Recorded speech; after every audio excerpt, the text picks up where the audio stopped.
Red means stop, green means go. This is the rule all little girls know.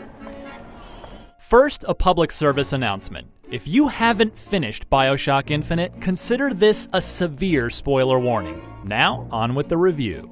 BioShock Infinite is a Game of the Year contender due largely to its impactful storytelling, complete with an uppercut punch of an ending, the result of over a dozen hours of character development, careful pacing, and yeah, a whole lot of BioShocky action.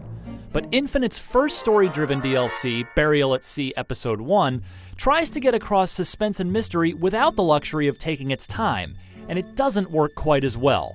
It clocks in at roughly 90 minutes, and now that we know what the infinite in BioShock Infinite truly means, it's tougher for any BioShock story to sock us in the gut, particularly an abridged one. What do they even look like under those suits? What you mean? They're just some kind of machine?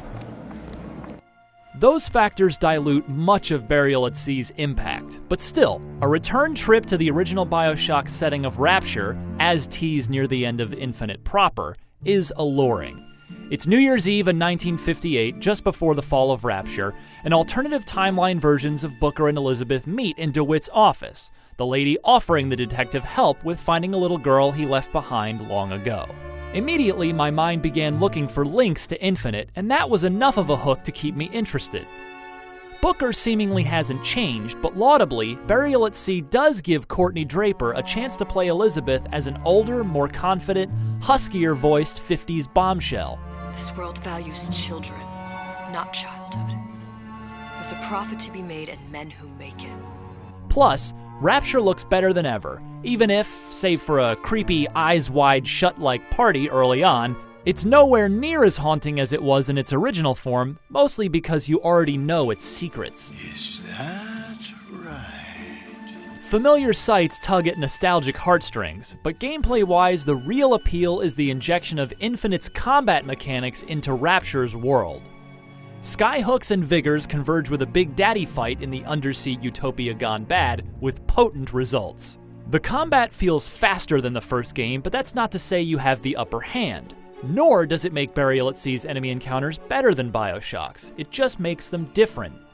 When you're yanked down from a skyline by the Big Daddy's drill bit-tipped grappling hook, it's clear that the battle isn't to be taken lightly. Meanwhile, Infinite's arsenal of shotguns and vigor powers feel sadistically good against the splicers of yore. As for the inevitable twist, let's just say that Burial at Sea's ending left me interested in playing Episode 2, but because it follows the same storytelling pattern as Infinite, I was braced for its revelations even though I wasn't sure exactly what they would be.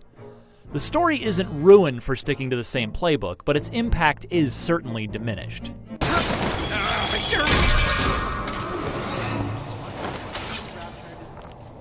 Though Burial at Sea Episode 1 may be a short vignette next to Infinite's novel, it's still one you aren't likely to put down for the brief time it lasts, and it's priced accordingly at $5. Just don't expect the story to yank the rug out from under you quite so delightfully this time. For infinite information on all things BioShock, stay on IGN. And now for a moment that captures the mood of the return trip to Rapture.